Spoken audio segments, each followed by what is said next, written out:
Olá, boa tarde, amigos telespectadores da TV Cultura Litoral. Começa agora uma nova edição do Opinião Litoral, que recebe hoje, nesta quinta-feira, dia 30 de janeiro, a gestora de políticas públicas com foco em controle e defesa nacional, Bárbara Cristal.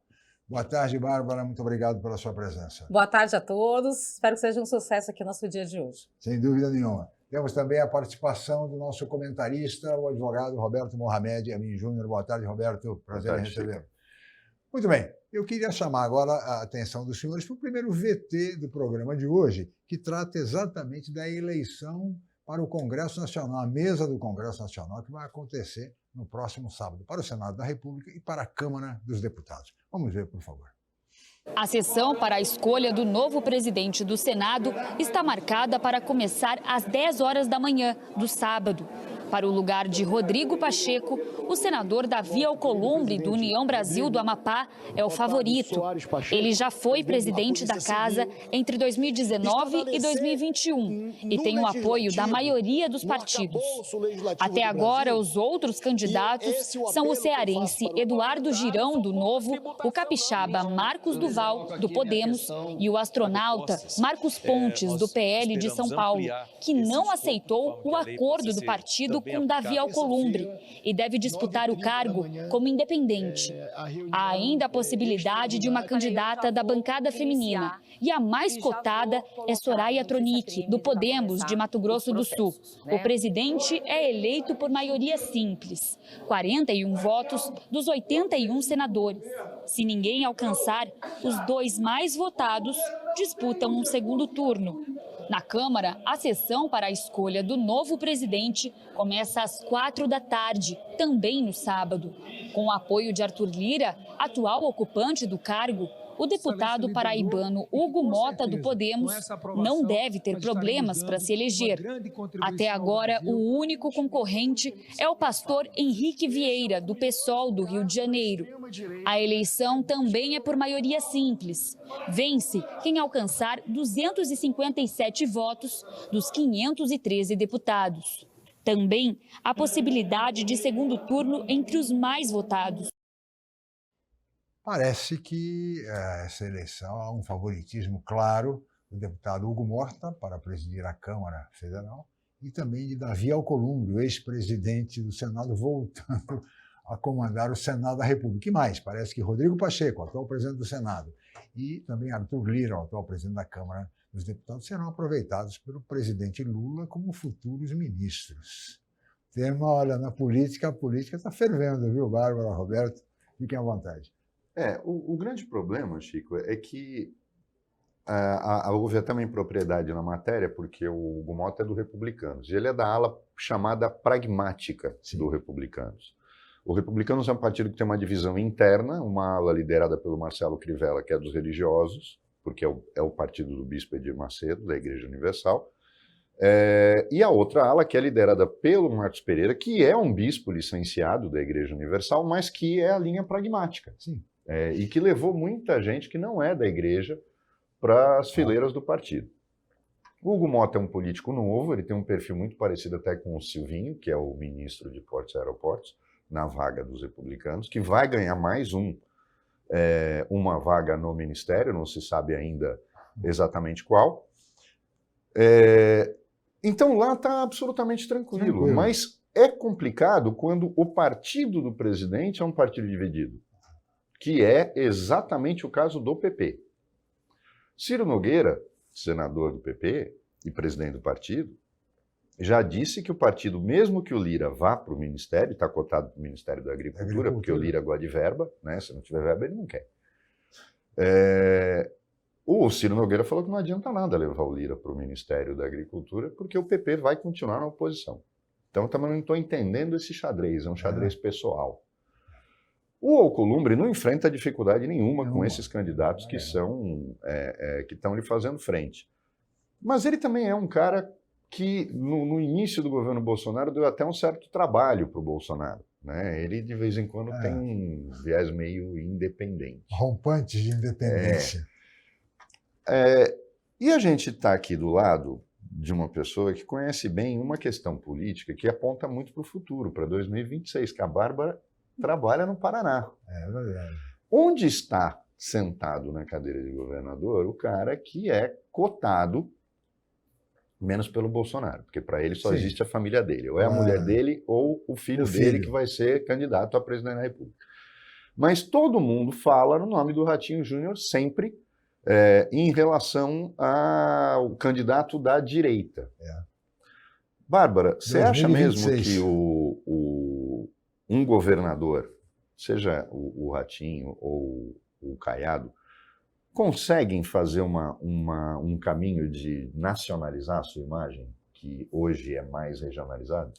Eu acho que todo político que tem projeto de poder futuro, que estrutura bem um Estado, ou mesmo que se ele fosse um prefeito ou um deputado, que traga boas políticas públicas e que pense a longo prazo e traga boas práticas, eu acho que consegue, sim, nacionalizar o seu nome. Quando a gente fala da eleição do Senado, é importante que as pessoas percebam que quando você vai votar, aquela pessoa, ela está te representando. As pessoas têm a percepção muito incipiente que só na hora do voto elas estão atuando democraticamente.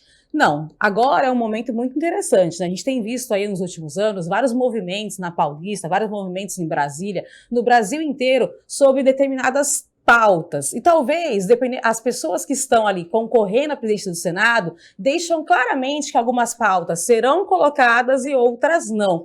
E as pessoas do controle social, né, as pessoas que fizeram aí os seus votos, muitas vezes não percebem que exigir do seu senador que vote de acordo com o que elas votaram naquele senador para ser seu representante se perde nesse momento. Então, eu acho que talvez essa percepção da sociedade de que aquele representante que está fazendo uma articulação talvez não vá pautar pautas essenciais ao Brasil. E essa falta de percepção é que muitas vezes faz com que o Brasil fique na mesmice.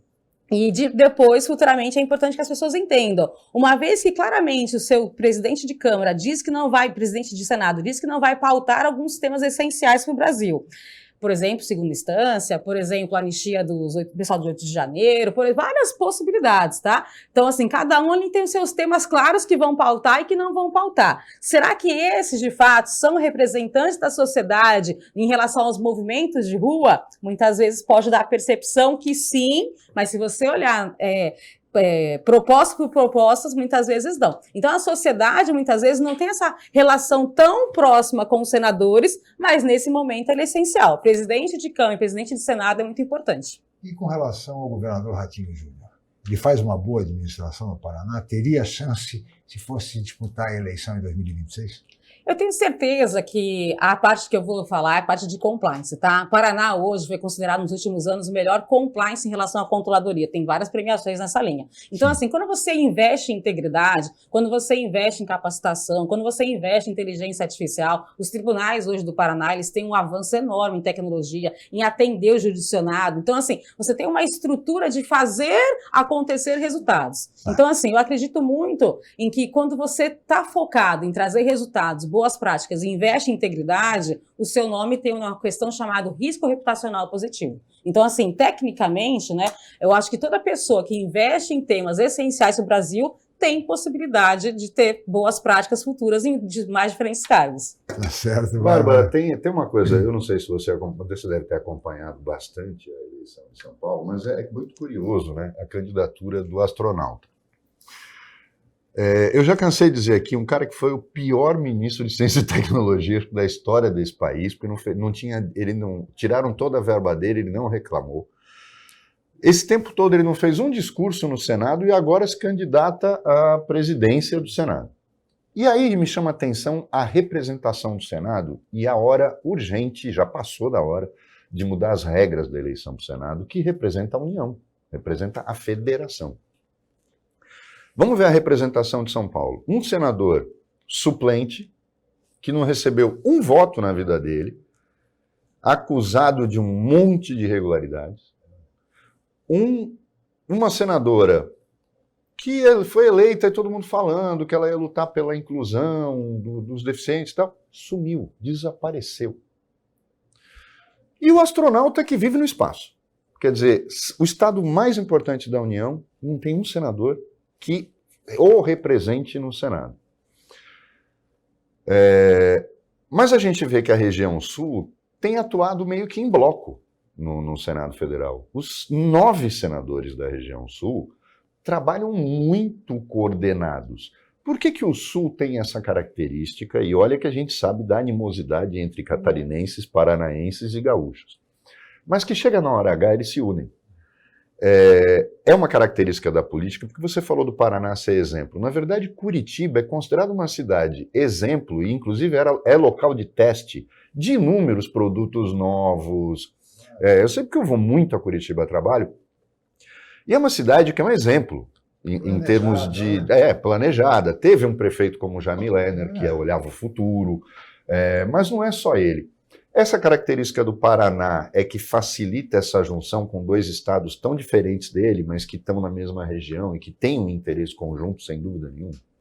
Eu vou dizer para você que eu não tenho a mesma percepção que você, tá? Para você deixar bem claro. Em relação ao Marcos Pontes, eu tenho uma percepção que talvez a comunicação dele em relação ao que ele trouxe tanto na questão do Ministério, quanto agora em relação ao Senado, talvez ele não seja tão bom de comunicação em relação às coisas que ele tem realizado, tá? Mas assim, eu não tenho dúvida nenhuma de que ele faz um bom trabalho e se preocupa de grande forma em relação à questão tanto de pesquisa, investimento na parte de tecnologias novas para o país, a parte de defesa nacional. Então, assim, essa questão, para mim, ela é bem clara. E, assim, o que é importante a gente perceber? Às vezes, a gente tem uma percepção em relação à questão dos senadores, por exemplo. Você falou da questão das cidades. Vou dar um exemplo de uma cidade do interior de São Paulo, São José dos Campos. É considerada uma das cidades mais inteligentes do mundo, tá? Entre as 80 cidades mais inteligentes do mundo. Quando a gente fala de defesa nacional, tecnologia, parte digital,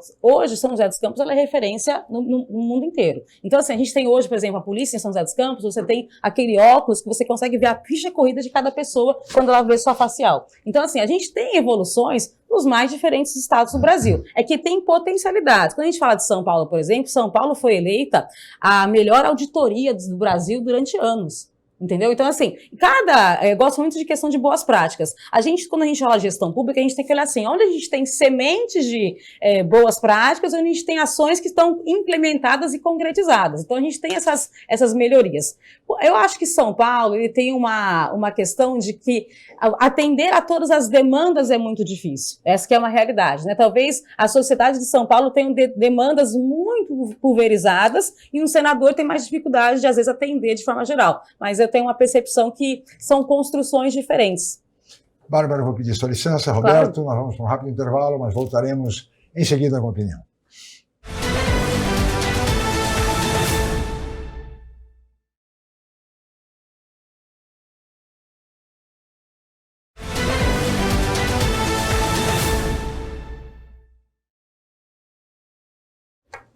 Muito bem, estamos de volta com a opinião desta quinta-feira, 30 de janeiro, e hoje recebendo com muito prazer a gestora em políticas públicas, com ênfase, com foco em controle e defesa nacional, Bárbara Cristal, e o nosso comentarista, Roberto Mohamed. E agora nós vamos ver o segundo VT do programa de hoje, que trata da questão da imigração nos Estados Unidos, um tema realmente do momento que vem centralizando todas as atenções mundiais.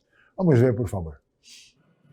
A ordem dada por Donald Trump é capturar por dia pelo menos 75 migrantes em situação irregular nos Estados Unidos. Em pouco mais de uma semana, desde a posse do republicano, cerca de 4.500 foram detidos e aguardam a deportação. Parte deles já expulsa. Na fronteira com o México, no trecho mais ao sul, na cidade de San Isidro, na Califórnia, marinheiros americanos reforçaram as grades com arame farpado e consertaram buracos que serviam de passagem para clandestinos. Mais de 1.500 homens das Forças Armadas foram mandados pelo Pentágono para a região. Depois do desentendimento entre Trump e o presidente colombiano Gustavo Petro, 2 aviões da Força Aérea do país levaram de volta 200 migrantes a Bogotá. No México, o número de pedidos de asilo aumentou vertiginosamente. Cidadãos de vários países da América Latina, em geral, barrados nos Estados Unidos e com receio de novas políticas, optaram por ficar em território mexicano, pelo menos por enquanto, em vez de regressar ao país de origem. Muito bem, aí está o VT, essa situação dos imigrantes. E no Brasil e nos Estados Unidos há 38 mil brasileiros que também correm o risco de serem deportados. E agora o Google renomeou o Golfo do México, chamando de Golfo da América. Bárbara, ou seja, a situação está quase cômica, essa questão de renomeação o que o Trump queria renomear a chamada América a mexicana. Eu tenho visto, né, essa questão em relação ao Golfo do México, e é interessante, né, que o presidente do México ele deixou bem claro que nenhum país, né, poderia aí trocar o nome dos mares, né? Então, assim, essa é uma questão que com certeza vamos ter aí muitas ainda discussões e principalmente, né, quem seria, né, a empresa, a Google, para fazer isso de uma forma tão abrupta, né? Então, sim, esses são pontos que com certeza trazem, né, crises, né, em momentos não essenciais. Golfo da América. Mas a gente está falando da dona da Wikipédia, e hoje raramente alguém consulta a Barça ou qualquer outra informação confiável. Vai na Wikipédia e acha que está tudo certo. O problema é que o Trump começou a se tornar o mito para os caras que são donos das redes sociais, que na verdade não é mito nenhum, eles querem ganhar dinheiro, são os homens mais ricos do mundo. Sim. E eles veem nele a chance de ganharem muito mais dinheiro e avançarem sobre vários outros países de uma forma avassaladora. Principalmente porque a União Europeia está pegando no pé deles, fazendo aquilo que o Brasil devia fazer, e no terceiro bloco eu vou querer ouvir a Bárbara sobre aquilo que a gente fala tanto aqui, que é a questão do anonimato na rede social.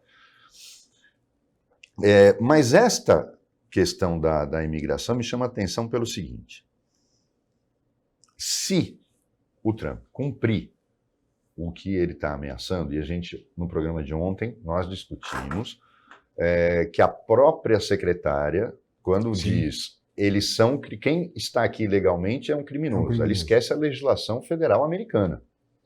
É uma infração, que é o equivalente à nossa contravenção, portanto não é crime.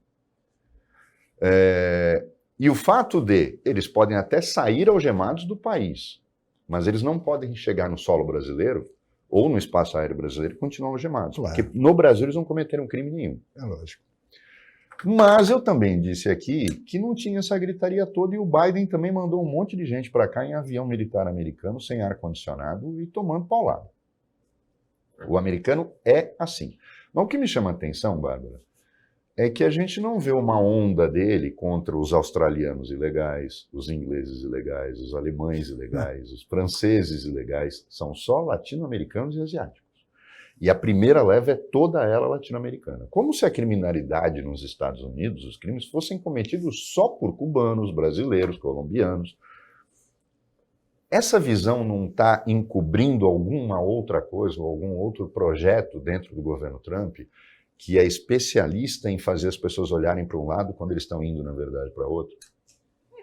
Acredito eu, né, que exista, né, uma matriz de risco ou de prioridade, porque toda ação determinada, principalmente na questão que vai trazer consequências para o mundo, ela é analisada. Então deve ter ali, obviamente, né, porque toda área de inteligência, toda área de defesa, toda área que vai ter uma certa conflito diplomático de forma geral, ele tem a sua matriz de prioridade. Em algum momento, a matriz de prioridade teve alguns nichos. Então, assim, é uma política, de certa forma, que vai trazer, na minha visão, né, vai trazer consequência e complexidade de direitos humanos em a maior parte dos países.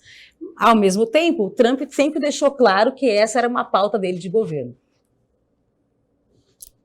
Então, mas aí me causa um espanto em algumas coisas. Por exemplo, os americanos, eles têm alguns princípios que vem lá do Império Romano, né? O Império Romano proibia que as legiões romanas entrassem, o Senado romano impedia que as legiões entrassem na cidade de Roma, os soldados tinham que deixar as armas fora da cidade, justamente para impedir a tentação de que um dos generais romanos, não adiantou nada, mas que um dos generais romanos desse um golpe e tomasse o poder. Nos Estados Unidos, a CIA é proibida por lei de atuar no território americano. Ela só pode atuar fora. Quem atua no território americano é a Agência Nacional de Segurança. E as Forças Armadas americanas não podem atuar no território americano também. Elas treinam, tal, mas na hora de usar forças militares dentro do país é a Guarda Nacional. E a gente viu aí que ele está usando fuzileiros navais para atuarem na fronteira. O Trump está pervertendo princípios básicos da República Americana, mais da Federação Americana, desrespeitando princípios que foram instaurados lá na Declaração de Independência e na Constituição Americana. Bárbara, muita gente fala que o sistema de pesos e contrapesos da política americana foram feitos para impedir essa coisa de poder exacerbado central. Mas agora não passou a ser um perigo real de que alguém faça isso na maior potência mundial? A impressão que eu tenho, assim, é que quando você pensa numa política pública, ela dificilmente está vinculada a um único nicho, né? Quando ele coloca essa questão das fronteiras, ele está trazendo uma ideia de Estado forte, né, que é o que ele quer determinar, ele quer querer dizer assim, olha, quem hoje me consome serviços que está sugando a minha economia? E aí, obviamente, ele tem um mapeamento de quem são aí os maiores usuários de alguns serviços que são os Estados Unidos. Então, para mim, na minha visão, muito mais do que uma ação de defesa ali, é uma ação muito focada na questão econômica. Então, ele está tentando fortalecer ao máximo, né, tirando ao máximo quem está, entre aspas, né, tirando riquezas, né, dos Estados Unidos para dizer, olha, beleza, sem esse cenário que hoje, para mim, não interessa, o que eu vou conseguir ali gerenciar nos meus próximos 4 anos? Claro que quando você coloca essas questões de que, Bárbara, existe um determinado perfil da linha de defesa, de como deve ser utilizado, ele está exacerbando isso. Eu acho que depois do que aconteceu em relação à pandemia, acho que ali a porta foi estourada, de forma geral. Eu acho que os países, de forma geral, não conseguiram deixar a sua legislação sendo cumprida na íntegra pós-pandemia. Eu acho que vai ter que ser uma construção da sociedade trazer esses pontos. Será que nós não estamos perdendo a linha nas mais diferentes frentes? E quando a gente perde na defesa, isso é mais grave. Mas eu acho que a porta foi estourada na época da pandemia. Agora, Roberto, diante da repercussão mundial das deportações, porque realmente os países estão reagindo em relação a isso, né? Ele começou agora também a determinar a prisão dos imigrantes levados para Guantánamo, em Cuba, 30 mil, a previsão é de encarcerar em Guantánamo 30 mil imigrantes, inclusive. Chico, nem cabe lá, eu acho. Então, Guantánamo foi uma base de exceção criada logo após o 11 de setembro.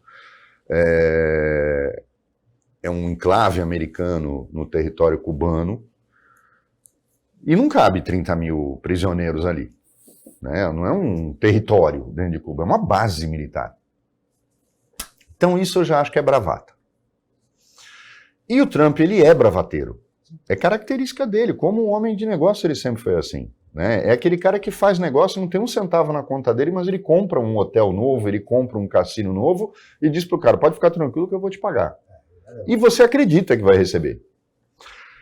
Agora, o grande problema aí é que, por exemplo, como essa questão das bravatas dele em relação ao México, Canadá e China, ele está querendo negociar acordos que sejam vantajosos para ele, só isso. Ele sabe que os Estados Unidos não vão conseguir recuperar sua capacidade de produção em 2, 3 anos. Você tem fábricas ali no cinturão, que era o antigo cinturão do aço, que hoje virou cinturão da ferrugem. Para você recuperar a produção naquelas fábricas, você vai demorar anos. É como tentar fazer a Cosipa voltar a produzir aço aqui. Os alto-fornos foram todos eles desativados. Demora no mínimo 1 ano para eles voltarem ao normal. Então você não consegue fazer isso. E qual é o efeito da taxação para um país que importa muito como os Estados Unidos? Inflação. E aí a economia nos Estados Unidos derruba um presidente. Você concorda, Bárbara? No Brasil também. Eu sempre falo, a única coisa no Brasil que gera impeachment é a questão econômica. Não tem mais nada no país. Quando a gente olha a história, todo o fator determinante foi a economia. Até por isso que é muito importante, né, algumas mudanças. Mas quando eu começo a falar nisso, inclusive quando lideranças políticas importantes de apoio ao governo definem o ministro da Fazenda, o ministro Fernando Haddad, como um ministro fraco, como disse Praticamente o presidente do PSD, Gilberto Kassab, que é aliado, hein? É aliado. O fogo amigo também. Mas, Chico, derruba qualquer governo. Diz que ele é fraco. É aquela história de você não entender o que faz o Lula manter um terrorista político como o chefe da Casa Civil. Sim. E não muda. O ministro Rui Costa. O Rui Costa ele é um terrorista político dentro do próprio governo.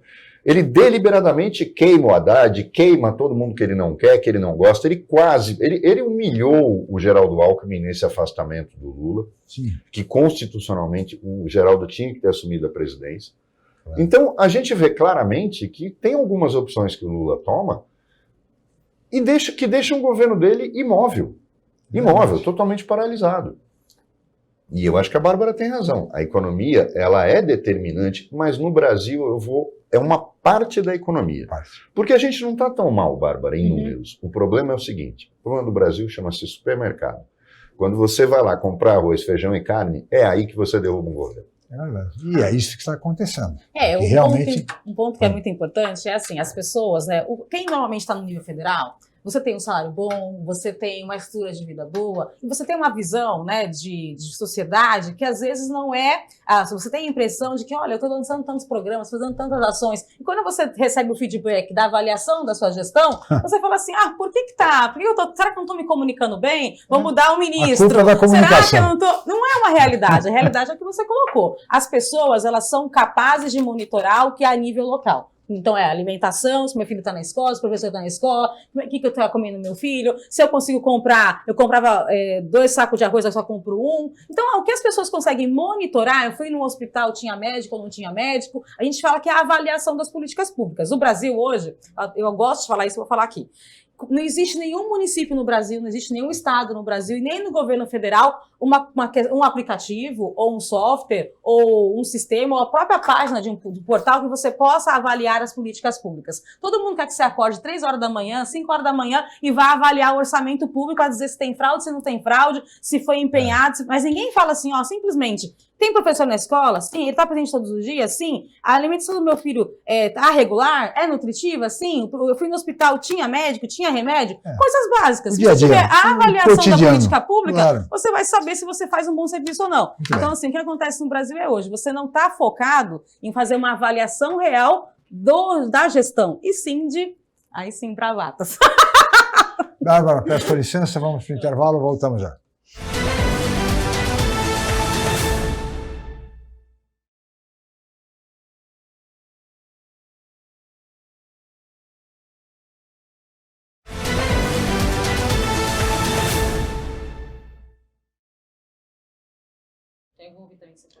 Muito bem, estamos de volta com a opinião e agora neste bloco vamos falar sobre inteligência artificial. Aliás, tem mais um grupo chinês aí chamado Alibaba, que já está dominando o mercado mais rápido ainda que o anterior de ontem, o DeepSeek.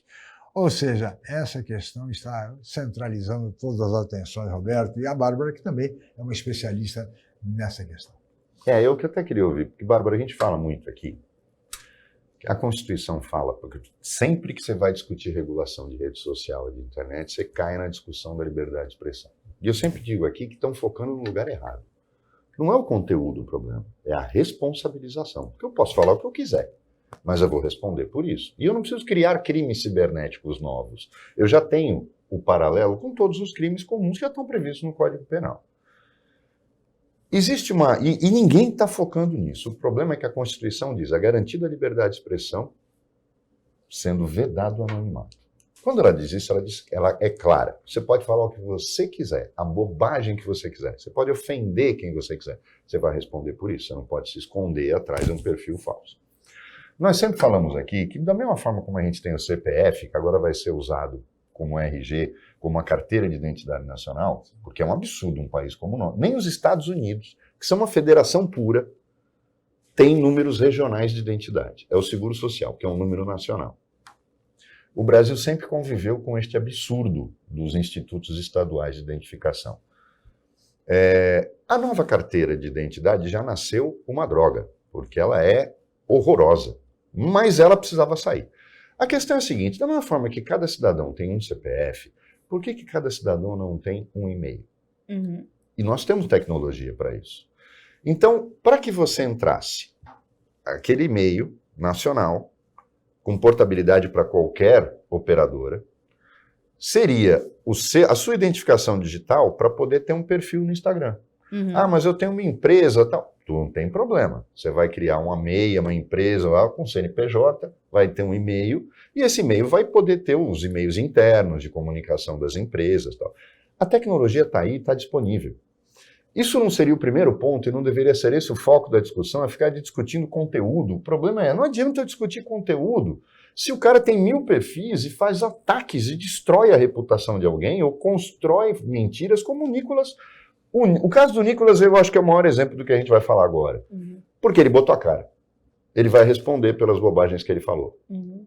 Se é que vai responder, porque o direito de falar bobagem ele tem. O problema é as pessoas acharem que era verdade e o governo ser incompetente para esclarecer. Que Pix e qualquer movimentação bancária é monitorado desde 2008. Não era novidade nenhuma. Por que a gente não consegue ir nesse caminho e a discussão sequer no Congresso mesmo passa por aí? Tá, eu vou falar uma coisa assim, dentro da linha do que você colocou, tá? Talvez seja até mais fácil do que o e-mail, tá bom? Hoje você não tem a chave do GovBR, você não é obrigado a praticamente sua receita é GovBR, qualquer ação que você vai pedir é GovBR, poderia ser vinculado ao GovBR, por exemplo, porque as pessoas todas já estão cadastradas. Então, assim, essa poderia ser você já ter ali a sua senha, o seu login relacionado à questão das redes sociais. As redes sociais, ela tem uma consequência muito grande, né? Estava comentando anteriormente. A ideia é assim, não é o que você falou, o problema não é o conteúdo, mas sim a falta de responsabilização. A falta de responsabilização, a gente está vendo de coisas bem assim, ainda, vou dizer assim, entre aspas, tá? Crimes que têm consequências graves de escala. Então, por exemplo, né, eu até comentei a questão da Cambridge Analytica. A Cambridge Analytica, anos atrás, ela fez uma ação que ela vinculava inteligência artificial, gatilho mental e memes de internet ou vídeos pulverizantes. E aí ela decidia eleições, ela decidia,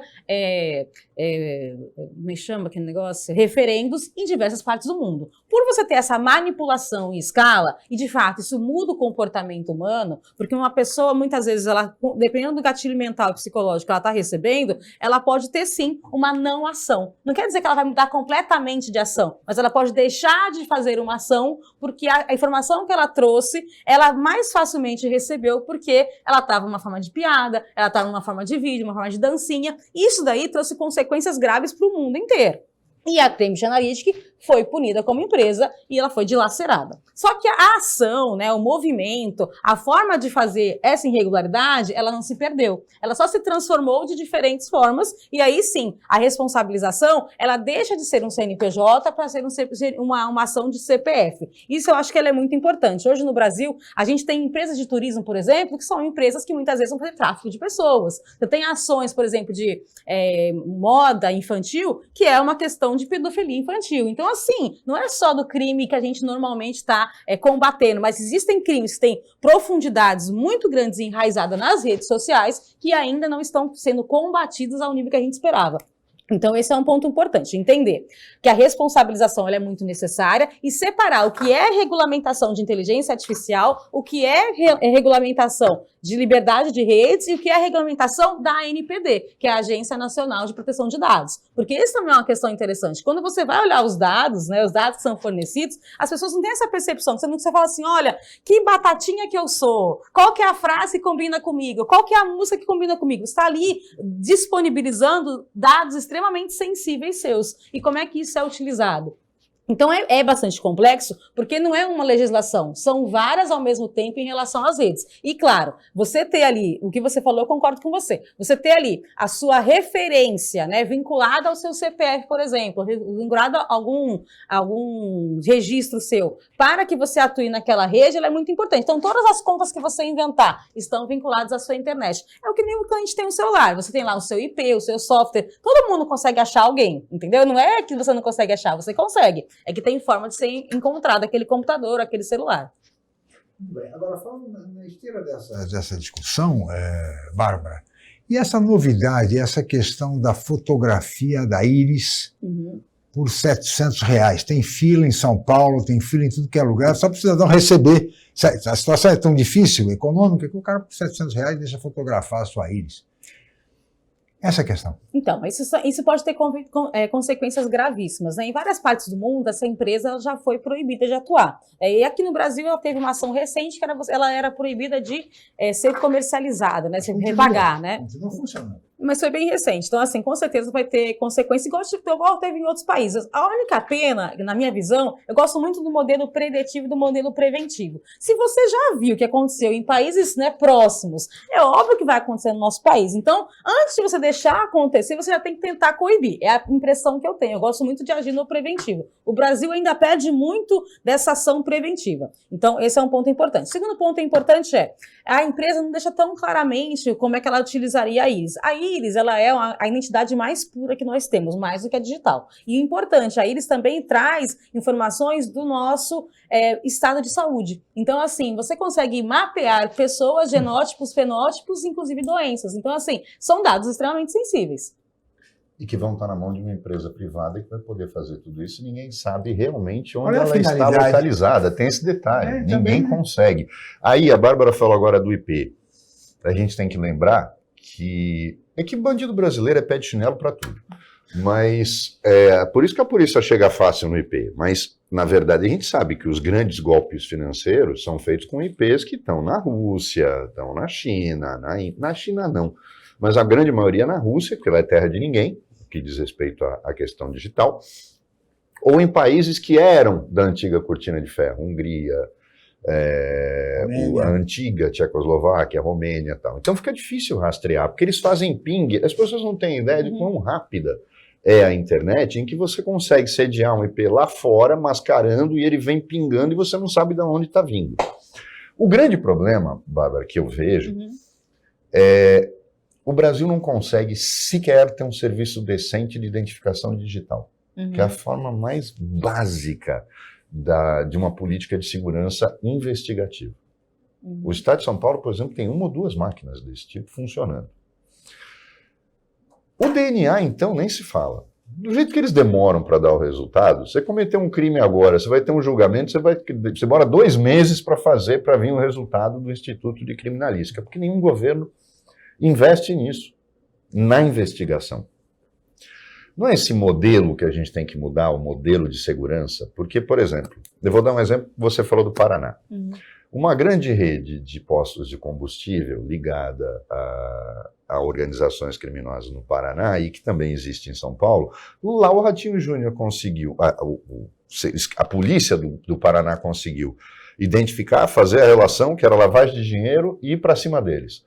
E, no mesmo tempo, o governador de São Paulo, não, a gente não pode fazer o mesmo porque não tem provas. Não era mais fácil pedir um inquérito deles emprestado e usar como prova emprestada no processo? Não, na verdade, assim, né, no Brasil, a gente tem uma necessidade muito grande de criar, dentro da minha visão, tá, um sistema tanto de combate à corrupção muito forte, quanto na linha de segurança da parte investigativa. Porque, de forma geral, em algum momento, isso sempre se cruza. E a gente tem sempre ações, né, de acordo de cooperação técnico, nacional, internacional. Quando você falou a relação dos IPs, muitos órgãos, muitos ministérios, eles podem pedir acordos internacionais, né, isso acontece bastante, principalmente uma investigação que tenha materialidade suficiente para fazer ações que sejam mais profundas, e existe também a transferência de tecnologia, a transferência de capacitação. Então, o que acontece no Brasil é que, às vezes, as pessoas que estão na tomada de decisão, elas não estão escolhendo a ação mais longa, né? Que é fazer, de fato, uma política de longo prazo que vai trazer uma estrutura que não vai ser em 2 meses, vai ser em 3, 4, 5 anos, mas vai estar bem estruturada e bem implementada. Então, na minha visão, o que falta no Brasil, de forma geral, é essa ação pulverizada e, sim, uma melhor comunicação das informações dos dados. Mas não tenha dúvida nenhuma que no Brasil tem, sim,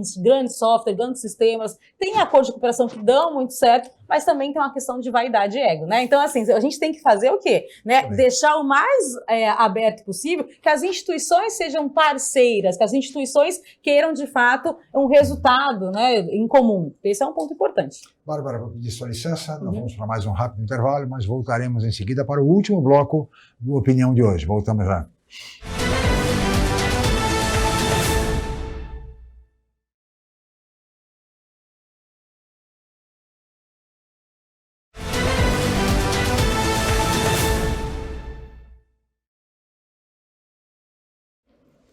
Muito bem, estamos de volta com a opinião e agora vamos para o último bloco do programa desta quinta-feira, 30 de janeiro, e hoje recebendo com muito prazer Bárbara Cristal, que é gestora pública com especialidade com foco em controle e defesa nacional, e o nosso comentarista Roberto Mohamed Amin Júnior. E vamos falar um pouco agora, Bárbara, sobre o sistema de defesa nacional, controle e defesa. Você que é uma especialista nessa questão, e o Roberto tem uma colocação interessante a esse respeito. Chico, tem uma coisa curiosa, Bárbara, que é a forma como a gente... Eu tenho um projeto, e eu já falei aqui uma vez, um político, que hoje é ministro, sentado aqui, não, pelo amor de Deus, não me falem em criar mais uma polícia. Os Estados Unidos devem ter federais umas 8. Fora as estaduais e municipais, todo mundo acha que são concorrentes e não são.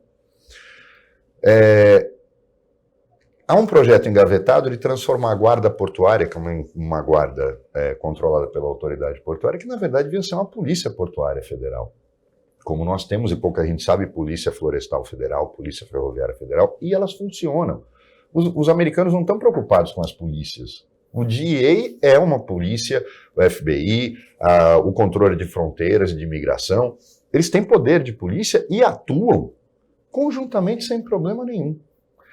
Fora as agências de segurança e de espionagem deles. Agora nós temos um paradoxo no Brasil, que é praticamente uma piada, né? A Agência Brasileira de Inteligência, que seria a nossa versão capenga e quase aleijada da CIA, só pode admitir agentes por concurso público, ou seja, o nome do agente da ABIN sai no Diário Oficial.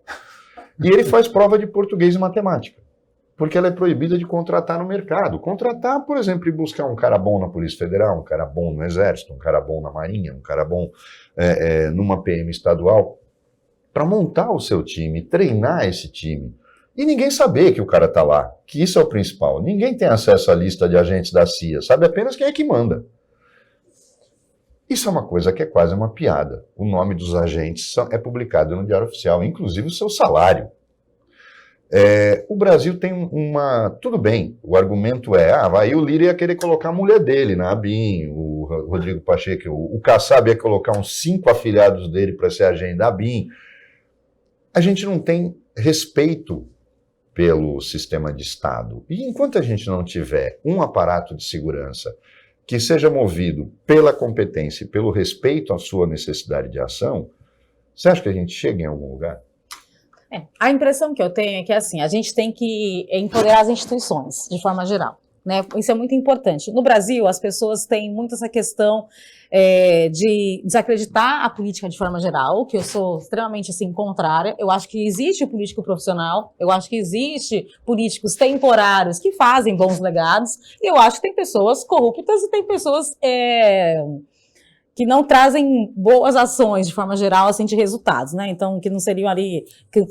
Mas as instituições, elas têm o seu tempo de maturação. Tempo de maturação é uma coisa muito importante, né? Quando você cria, por exemplo, uma controladoria, não vai ser no dia seguinte que ela vai ser o teu tema ali de maturação que vai estar, né, extremamente eficiente. Só que tem uma coisa que o Brasil faz, que aí eu sou bastante contrária, e depois vou voltar na parte de inteligência. O Brasil hoje, você tem lá nos ministérios, por exemplo, emprestar servidores. Então, um servidor de tribunal é emprestado a um município, um servidor de controladoria é emprestado em um município. Isso é muito difícil. Por quê? O município, às vezes o salário de uma pessoa que está num ministério é um salário, sei lá, 3 vezes, 4 vezes, uma porcentagem maior de quem está no município. Aí ele traz uma política que funciona muito bem com pessoas que todos têm nível superior, mestrado, doutorado, que ganham um bom salário, e aí você vai trazer isso para um nível municipal básico ou uma capital simples. E aí você vai falar assim, olha, quando essa pessoa saiu de lá, parou de funcionar. Não. A verdade é que não faz sentido você emprestar servidores federais a nível local para criar estruturas, né? Uma coisa é você capacitar, você fazer acordo de cooperação, você fazer sistema em conjunto e você fazer com que aquela estrutura tenha pernas próprias e consiga ser implementada pelos próprios servidores, ou que se abra concursos novos e você tenha, de fato, uma rede bem implementada. Essa é uma das falhas do Brasil, porque as pessoas são emprestadas de estado por estado, município por município, e você tem um começo de gestão, se não tem continuidade, ou então se muda completamente. Por quê? Porque não tem uma construção de maturidade de longo prazo feita por uma pessoa que recebe o salário X, entendeu? Que tem aquele tipo de formação e que todos podem evoluir, obviamente. Mas esse é um ponto importante. Por quê? Acontece muito isso, de fato, no Brasil. Você traz aquele órgão, estoura, as pessoas saem, o órgão para. Aí você tem a pessoa dizer assim, olha, foi a gestão tal, foi a gestão isso, foi a gestão Z. Não, foi uma escolha que muitas vezes é deficitária. E, ao mesmo tempo, o nível federal fica desqualificado, ou ele fica defasado. Você, às vezes, tinha que fazer, sei lá, 1000 operações, você vai fazer 100, 200, 300, porque os seus funcionários estão emprestados. Então, assim, essa dinâmica, muitas vezes, ela traz uma fragilidade, tanto a nível municipal, estadual, quanto federal. Então, esse é um dos grandes motivos que muita gente fala assim, olha, eu acho que essa estrutura de controle não está conseguindo trazer o resultado esperado. E, ao mesmo tempo, o que é importante? As pessoas, hoje, elas têm um descrédito um pouco na política, mas elas ainda acreditam nas instituições. Existem duas instituições que até a gestão Bolsonaro tinha um tipo de avaliação, que era defesa e controle. Depois da gestão, por conta de uma ação muito política de várias pessoas, né, que estavam ali frente a diversos cargos, isso deu uma decaída muito grande. Retomar esse empoderamento institucional, ele é muito difícil. Né? Quando a gente fala assim, como é que quanto tempo você demora para retomar uma instituição? São muitos e muitos anos. Quando a gente fala da inteligência, a inteligência é um órgão que ele tem que ser blindado, ele tem que ser oculto. Essa é uma das grandes dificuldades. As pessoas têm a visão de pensar assim, olha, será que eles não estão fazendo nada? Não, eles estão. É que a gente teve na época da Lava Jato uma coisa muito interessante, que foi aquele pum de matéria de jornal, né? Aquele oba de não sei o quê. E deu a impressão que toda ação de política, de combate a qualquer coisa tem que ser capa de jornal. Isso não é real, né? Antigamente a ideia quanto mais oculto você for e mais a sua boa prática e ação tiver resultado, isso é o melhor. Não personalificar as pessoas em relação aos cargos, entendeu? Isso é uma coisa que a instituição brasileira precisa aprender bastante. E no órgão de inteligência, isso é muito mais grave. Por quê? Porque você não precisa ter a necessidade de trazer a visão de comunicação daquele resultado, mas a sociedade tem que sentir. É que a sociedade brasileira ela tem tão pouca entendimento do que é um bem público, que quando você fala assim, olha, eu estou na minha casa e as fronteiras estão sendo fiscalizadas, as pessoas não conseguem sentir isso. Então elas têm a impressão que às vezes uma área militar não está atuando. Está. É que é numa ação civil de paz, não é uma ação de guerra. Então talvez ter esse entendimento, que aí sim, né, essa questão mais constitucional nas escolas, para que serve cada instituição e o que ela está fazendo, seria mais bem percebido.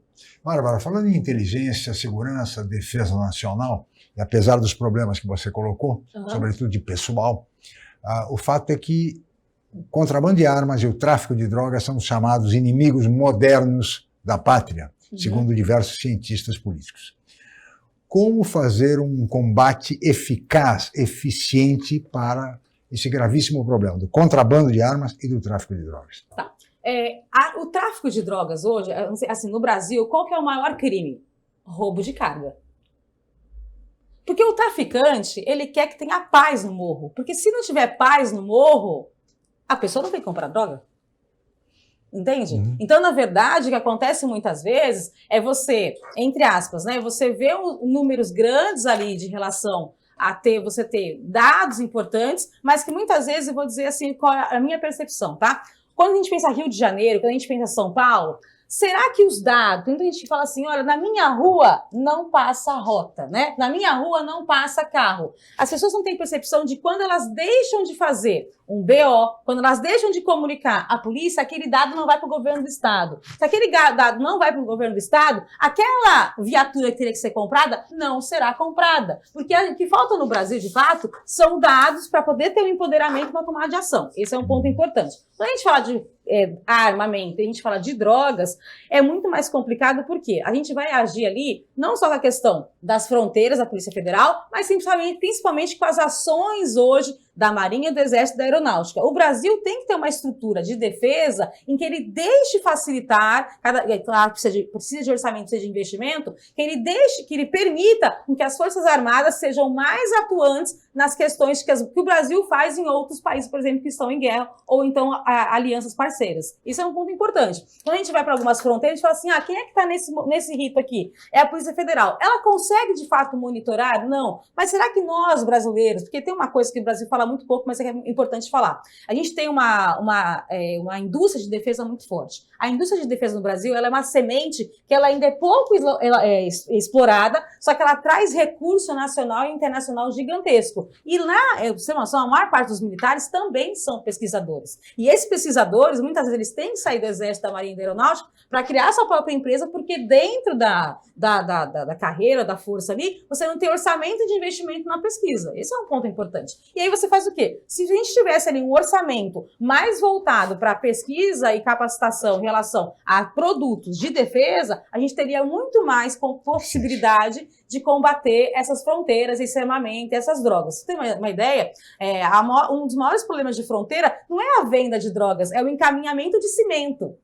Porque o cimento é que vai fazer a cocaína em outros países. Só que o contrabando não vai de droga, ele vai em forma de cimento. Né? Quando a gente vê lá, o pessoal que adora Netflix, que gosta de assistir, quando você vê ali, tem alguns documentários sobre o ouro. Como é que vai o ouro? Como é que ele vai a platina? Ele não vai de forma pura, ele vai de forma fragmentada e ele vai sendo construído em diversos países. Então esse é um ponto importante, né? A gente quando faz o mapeamento de grupos econômicos que são criminais, você tem que ver assim, não existe ninguém burro nessa área. A pessoa planejou muito bem como vai ser o crime. Esse é um ponto importante. Mas hoje a questão das drogas, para mim, é mais uma questão de saúde pública do que segurança pública.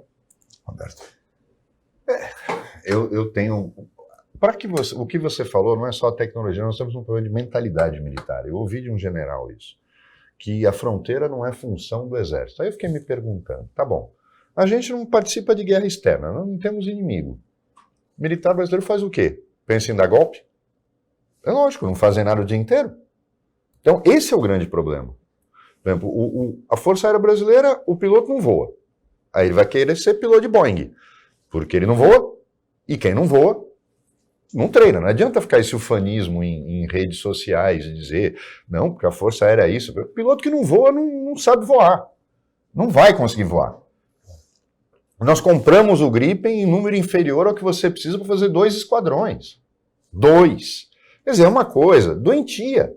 Mas eles não querem mudar a mentalidade. Eles dizem que não é, que seria uma polícia de fronteira. Só que querer pendurar na Polícia Federal, Bárbara, a Polícia Federal já tem que fazer controle de visto, emitir visto, fazer passaporte, ficar nos aeroportos e nos portos, fazer fiscalização e ser polícia. Não dá para fazer isso num órgão só. Por isso que o americano, por isso que o inglês, o francês, tem polícias específicas para atuações diferenciadas, cada vez mais especializadas. O delegado federal que hoje cuida de passaporte, amanhã ele está cuidando de patrulhamento marítimo. Quer dizer, não tem, você não especializa o teu agente de segurança. É isso. Você não acha que é esse o problema? Eu acho que a gente poderia, assim, quando eu falo da estrutura de defesa, a estrutura de defesa, ela vem o livro branco de defesa, ele é muito recente, vamos ser bem realistas, né? Então, eu acho que a questão de você pensar a defesa nacional em ações de não guerra dentro do próprio país, não sei se você lembra de uma época que o pessoal falou assim, olha, o exército vai combater mosquito da dengue. Não sei se você lembra de uma época que teve isso. E aí teve um boom de mosquito da dengue. Aí o pessoal começou a falar que, olha, o exército não está conseguindo matar o mosquito da dengue lá. E aí, claro, veio um monte de críticas, etc. e tal.